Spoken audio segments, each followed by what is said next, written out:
इस बार भी भाजपा की सरकार नहीं बनेगी, बल्कि सरकार बदल जाएगी। सरकार बदल जाएगी, लेकिन देवभूमि उत्तराखंड की जनता ने ये मिथक तोड़ा। एक परिपाटी बदली और हमारे प्रधानमंत्री जी के नेतृत्व में देवभूमि उत्तराखंड के अंदर एक इतिहास बना दिया। भारतीय जनता पार्टी को फिर से सरकार में आने का मौका दिया और हम जनता की आकांक्षाओं को, उनकी आशाओं को, विश्वास को आगे बढ़ाते हुए अनेक सारे निर्णय लेकर लगातार आगे बढ़ते रहे। कई आपदाओं की चुनौतियां हमारे सामने आई।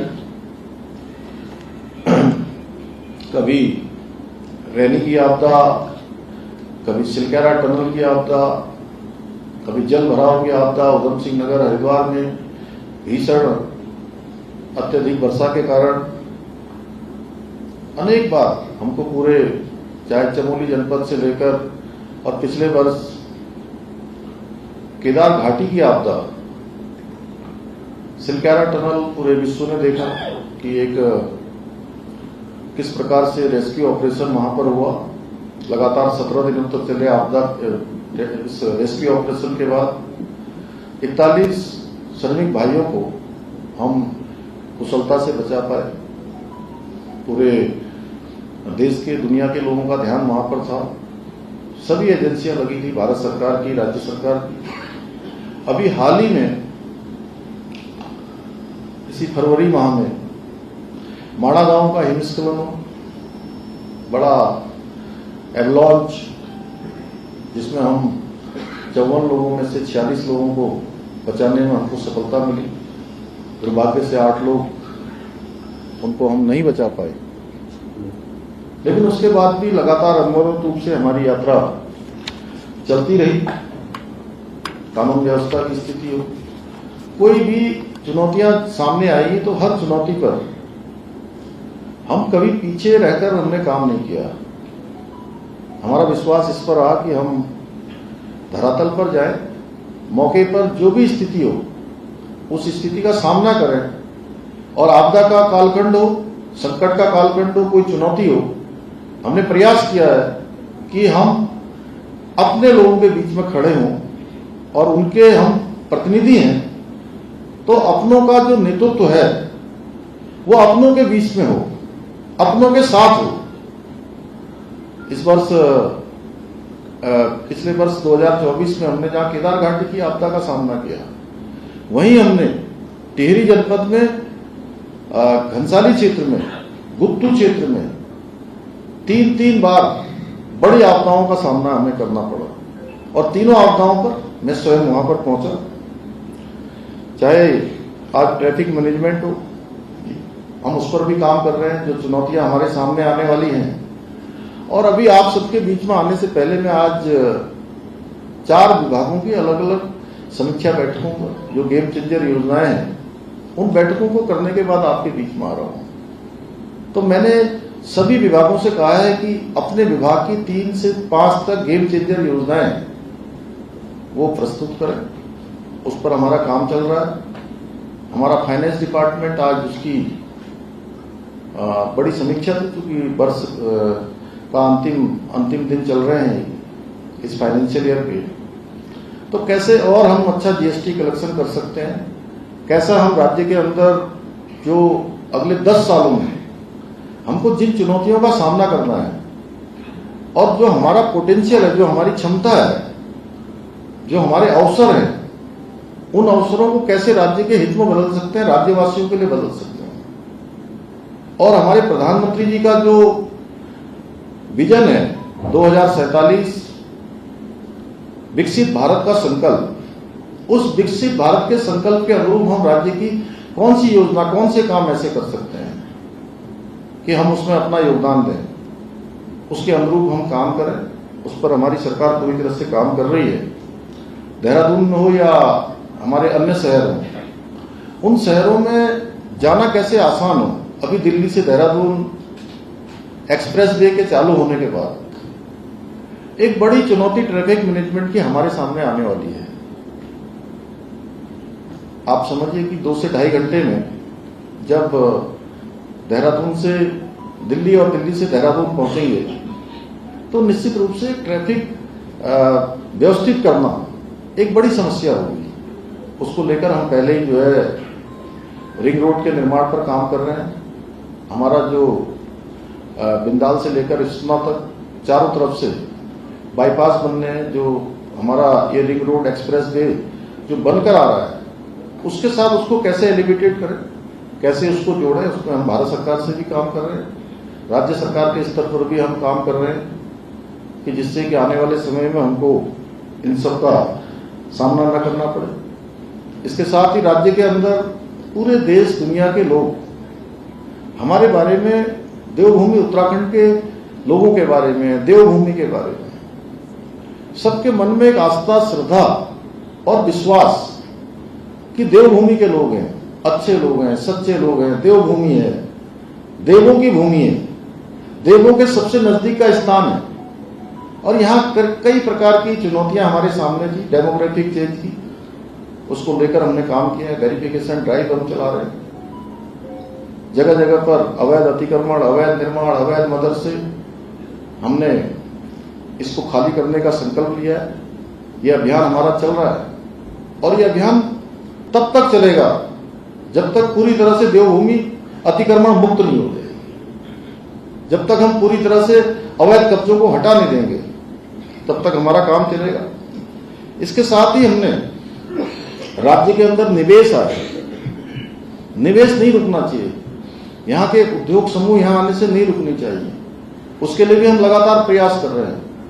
हमने आदरणीय प्रधानमंत्री जी के मार्गदर्शन में यहाँ पर इन्वेस्टमेंट समिट का आयोजन किया था, जिसमें 3,55,000 करोड़ से ज्यादा के एमओयू हमारे विभिन्न निवेशकों के साथ, उद्योग समूह के साथ हुए थे, जिसमें 80,000 करोड़ से अधिक की ग्राउंडिंग पर आज काम प्रारंभ हो गया है। और इतना ही नहीं, जब हम ये इन्वेस्टमेंट समिट की बात कर रहे थे या शुरुआत कर रहे थे, हमने उस समय सारे निवेशकों से, और ये उत्तराखंड के अंदर जो लोग पहले से उद्योग चला रहे हैं, व्यापार समूह के लोग हैं, उन सभी से हमने संवाद किया। और संवाद करने के बाद उनसे जो सुझाव हमको प्राप्त हुए, उन सुझावों के आधार पर हमने 30 से अधिक नीतियां भी बनाई और बहुत सारी नीतियों में परिवर्तन किया, शिथिलीकरण किया, जिससे कि निवेश आए। निवेश आएगा तो बड़ी मात्रा में हमारे यहाँ रोजगार का सृजन होगा, हमारे नौजवान युवाओं को रोजगार मिलेगा, हमारे उत्तराखंड के लोगों को काम मिलेगा, आर्थिकी हमारी बढ़ेगी, हर प्रकार से सबका उपयोग होगा, जिसमें हमने कई नीतियां भी बनाई, चाहे खेल नीति हो, आबकारी नीति हो, पर्यटन नीति हो, लॉजिस्टिक नीति हो, ऑटोमोबाइल की नीति हो, शिक्षा नीति हो। इसके साथ ही हमने बहुत सारे ऐसे मुद्दे हैं जो पहले के समय में, पहले की सरकारों के समय में ठंडे बस्ते में जिनको डाल दिया था, लेकिन हम उसको टालने पर हमारा विश्वास नहीं था। हमने आदरणीय प्रधानमंत्री जी के नेतृत्व में सीखा, जो रूल, जो नियम, जो कानून जो काम के नहीं है, उनको जिस प्रकार से भारत सरकार ने लगातार हटाया है, उसी प्रकार हमने भी यहां पर निर्णय लिए। और चाहे वो लैंड जिहाद के मामले हो, लव जिहाद के मामले हो या थूक जिहाद हो, इन सब पर हम कार्रवाई करने से कभी पीछे नहीं हटे। लेकिन हमने इसको कभी किसी वर्ग विशेष से जोड़ने का प्रयास भी नहीं किया। हमने कहा कि भाई लोगों ने हमसे, आप ही लोगों में से कई बार लोग हमसे पूछते थे कि आप किन्हीं विशेष लोगों के लिए कर रहे हैं क्या।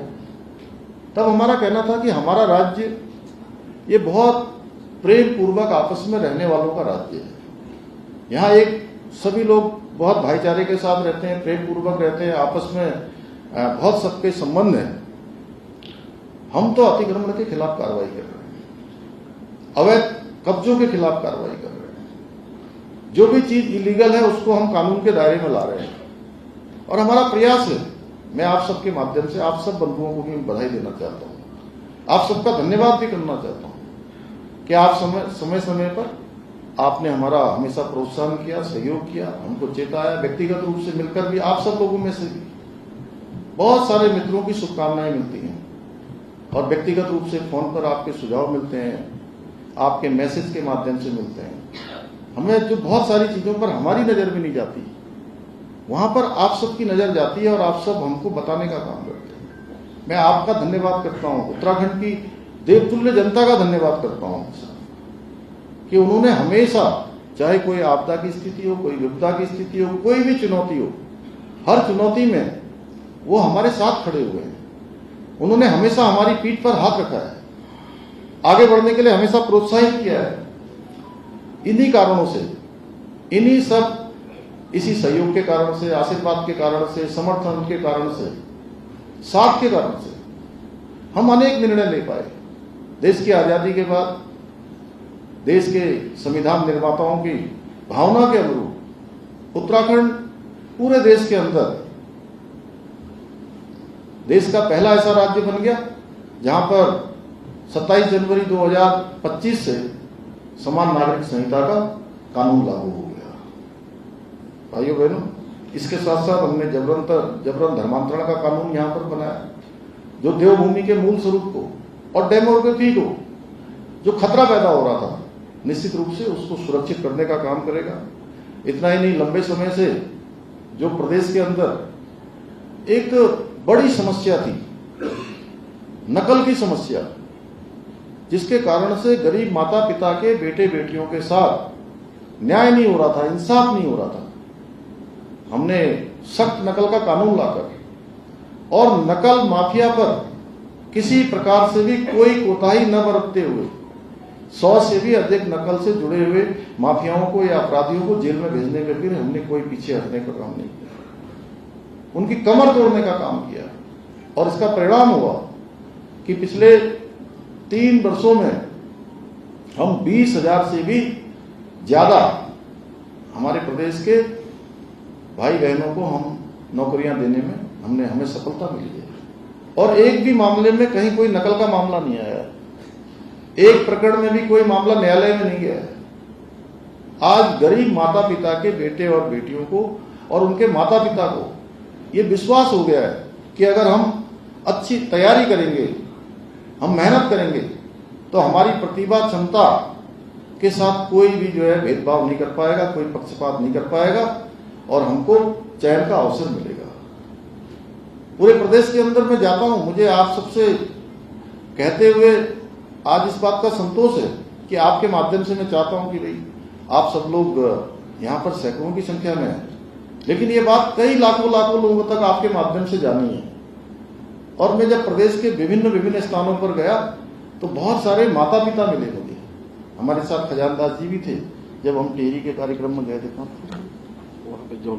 जौनपुर में, तो माता पिता मिलने आए। उन्होंने कहा कि हमारा बेटा कई सालों से जो है परीक्षाओं की तैयारी कर रहा था, लेकिन उसका चयन नहीं हो रहा था।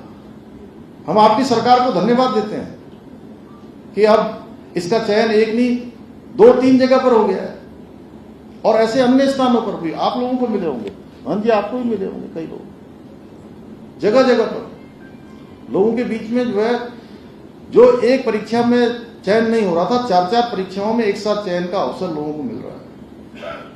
एक विश्वास जगह है और ये प्रक्रिया हमारी रुकने वाली नहीं है, आगे बढ़ेगी, हमने कहा है। और पहले दिन से 4 जुलाई 2021 को जब पहले कार्यकाल में मैंने इस दायित्व पर काम करना प्रारंभ किया था, उसी दिन संकल्प लिया था कि जितनी भी हमारे यहाँ पर पद रिक्त हैं पूरे प्रदेश के अंदर, हम उन सभी पदों को भरेंगे।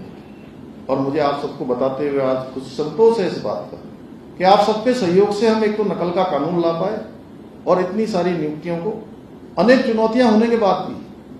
आपको पता है कि जब हम नकल माफिया पर कार्रवाई कर रहे थे तो उस समय किस प्रकार से जो है चुनौतियों का हमें सामना करना पड़ा, किस प्रकार से अनेक हमारे बीच के भाई बहनों को गुमराह करने का प्रयास किया गया।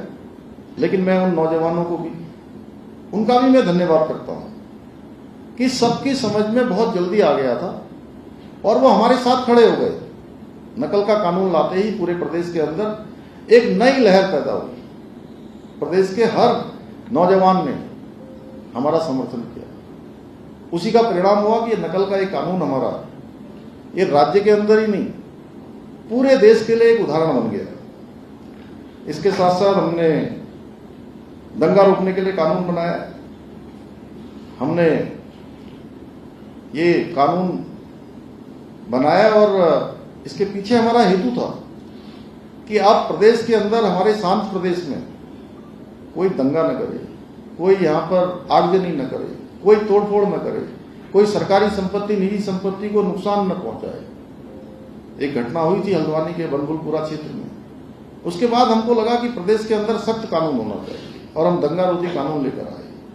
भू कानून लंबे समय से इस प्रदेश की मांग थी और भू सुधार की दिशा में हमने प्रयास प्रारंभ कर दिया। अभी गत विधानसभा सत्र में एक भू कानून की भी हमने शुरुआत कर दी है और वो भू कानून भी हम सबकी सुझावों के आधार पर, सबकी संभावनाओं के आधार पर लंबे समय से उत्तराखंड के जनमानस की जो मांग थी उस मांग के अनुरूप लाए हैं और हमने शुरुआत करी है। आगे इसमें और हमको आगे बढ़ना है। समय के साथ साथ जैसे जैसे राज्य की आवश्यकताएं होंगी, राज्य की चुनौतियां होंगी, उसके अनुरूप हम आगे बढ़ेंगे। हमारे लिए हमारी महिलाएं हमेशा से शीर्ष प्राथमिकता में रही हैं, क्योंकि हमने प्रदेश के अंदर देखा है और मैं स्वयं एक ऐसे परिवार में पैदा हुआ हूं जहां मैंने अपनी मां को भी बहुत कठिनाई में काम करते हुए देखा है। कैसे बच्चों का लालन पालन होता है, कैसे घर में गाय भैंस को देखना होता है, कैसे खाना बनाना होता है, कैसे घर चलाना होता है, क्योंकि हमारे राज्य के अंदर ये कमोवेश हर परिवार की स्थिति ऐसी है। इसलिए हमने महिलाओं के लिए 30% का आरक्षण सरकारी नौकरियों में यहाँ पर सुनिश्चित किया विधेयक लाकर। आंदोलनकारी हमारे राज्य की बहुत बड़ी राज्य को बनाने में उनका बहुत बड़ा योगदान था, तो हम 10% का उनके लिए भी आरक्षण लेके आए। कोऑपरेटिव में हमने जो है महिलाओं के लिए आरक्षण लाए। इसके साथ ही आज हम 1 लाख से अधिक बहनों को हम लखपति दीदी हम बनाने में हमको सफलता प्राप्त हुई है और हमने 2025 में ही हमने 1.5 लाख लखपति दीदी बनाने का संकल्प लिया है। हाउस ऑफ हिमालय ब्रांड हमने जो आदरणीय प्रधानमंत्री जी के हाथों से शुरुआत की है, उस हाउस ऑफ हिमालय ब्रांड, उसमें महिलाओं के द्वारा जो उत्पाद बनाए जा रहे हैं उन उत्पादों की मांग आज पूरे देश दुनिया के अंदर हो रही है और इतने शानदार उत्पाद हैं। मुझे आप सबके सामने कहते हुए खुशी होती है कि जब उनकी डिमांड हो रही है और साधारण स्थितियों में रहने वाली हमारी माताएं, हमारी बहनें जब इन उत्पादों को बना रही हैं, उनकी पैकेजिंग इतनी शानदार है, उसकी क्वालिटी इतनी उच्च स्तर की है कि बहुत बार वो मल्टीनेशनल कंपनियों को भी पीछे छोड़ रही हैं। उसी का कारण है कि हाउस ऑफ हिमालय ब्रांड आज हमारा देश दुनिया में प्रसिद्धि को प्राप्त हो रहा है, उसकी डिमांड बढ़ रही है। एक जनपद 2 उत्पाद योजना हमने प्रारंभ की है।